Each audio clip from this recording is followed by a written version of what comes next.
Hi everyone, welcome to your daily tarot reading for Saturday, the 10th of October 2020. Thanks for joining me. I'm using the Mother Peace Round Tarot deck for this reading.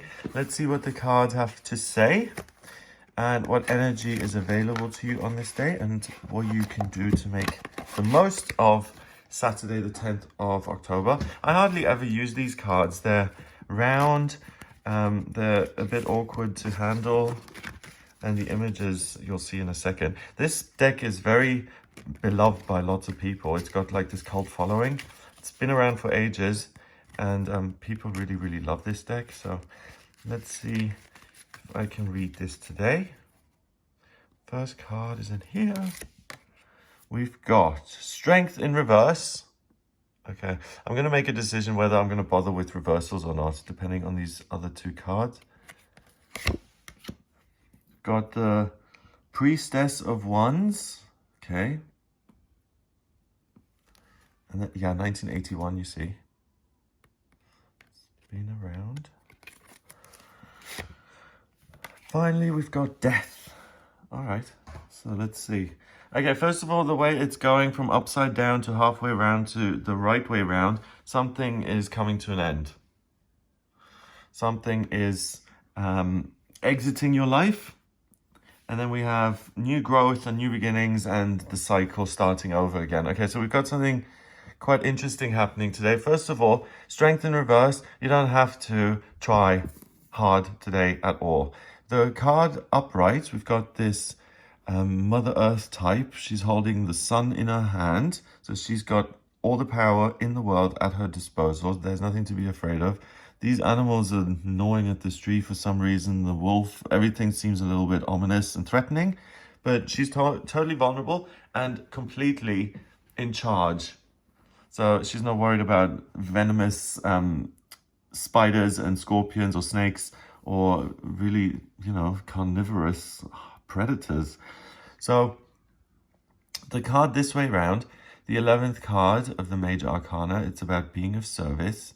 And you can be of service by owning your own strength and realizing and remembering who you are in truth. And that really allows you to make yourself vulnerable because no one can hurt you. Nothing can hurt you when you really take ownership of who you are. And that's in reverse. So there's no having to control yourself, or there's no censoring the self. You feel the same strength, it's there, but you may not use it the way you want. You may not know how to use it. So you may fall into the trap of trying to defend yourself by having certain defense mechanisms in place or behaviors that are meant to keep other people at bay and to shield you. So it's misdirected energy. And if you misdirect it, you're not helping anyone else or yourself. And the misdirection is important because if you don't get it wrong today, you're not going to learn how to get it right. The Princess of Wands is a court card. So we've got the Queen of Wands, the Priestess is going to be a step down, one step down from the Queen. And the court cards go from very inexperienced to somewhat experienced to very experienced and in charge of the element. And the Priestess looks very much in charge. She looks like the regular Strength card in the regular tarot. A woman kind of calming down this beast and doing it in a way that's completely authentic and genuine and truthful.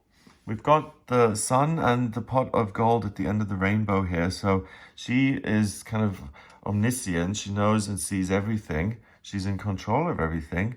And Wands is the element of fire. So we've got the sun in both cards. There's real strength to the way you feel about you, your life, your identity, your beliefs and values, and what you think is positive and worth maintaining in your life and worth bringing into your life. There's no doubt. There's no question of should I, shouldn't I. It's I like this. It makes me happy. Therefore, I'm going to engage with it and bring more of it into my life. So that means you don't have to try to censor yourself or hold back.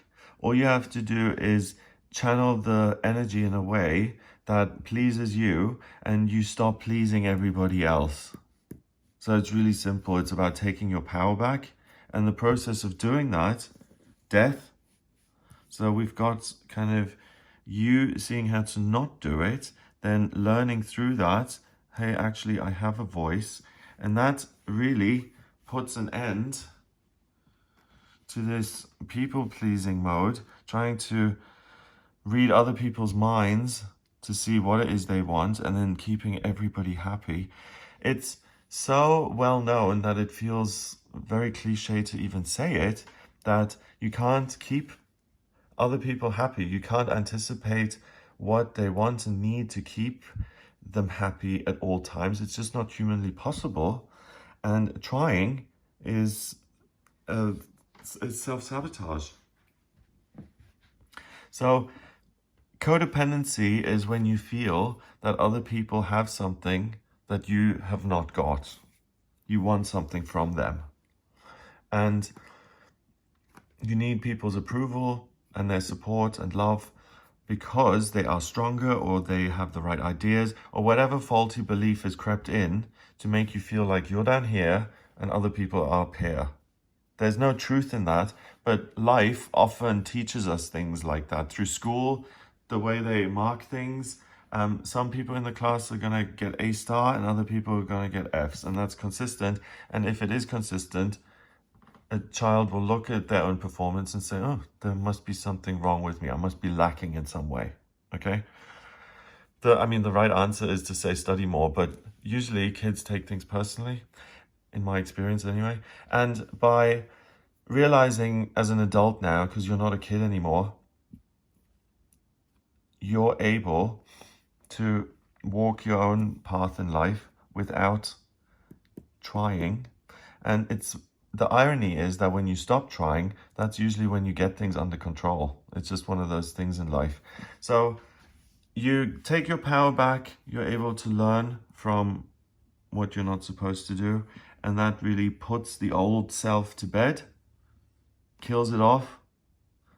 It's surrounded by this snake, so it's your wisdom that you gain through this day, that you're able to re-emerge like this snake shedding its skin, leaving behind the old and reinventing itself, and you're able to go through this doorway into something new. So it's essential that you understand certain aspects about yourself that do not serve you and that weaken your position in life. And the biggest enemy you've got is that part of you that wants to keep you down and wants to keep you small and wants to keep you under this illusion that others have things that you do not. Okay, so that's your ego.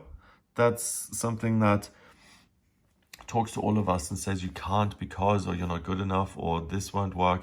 And it's an attempt to keep us small and to keep us from fulfilling our potential, because everyone is afraid, everyone doubts themselves, everyone wants the applause and approval of other people. It's how we feel safe.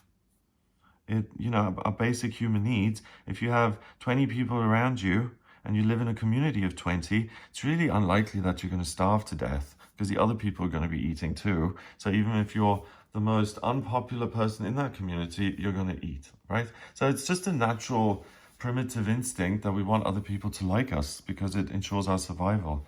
But today it's really a wonderful opportunity to reinvent yourself and to rebirth yourself into the real person that you've always been, but that's been suppressed or lost, or it's been worn out, and it's time to gather yourself again and to start fresh. And by being honest and truthful to yourself, that's what allows you to get the pot of gold at the end of the rainbow.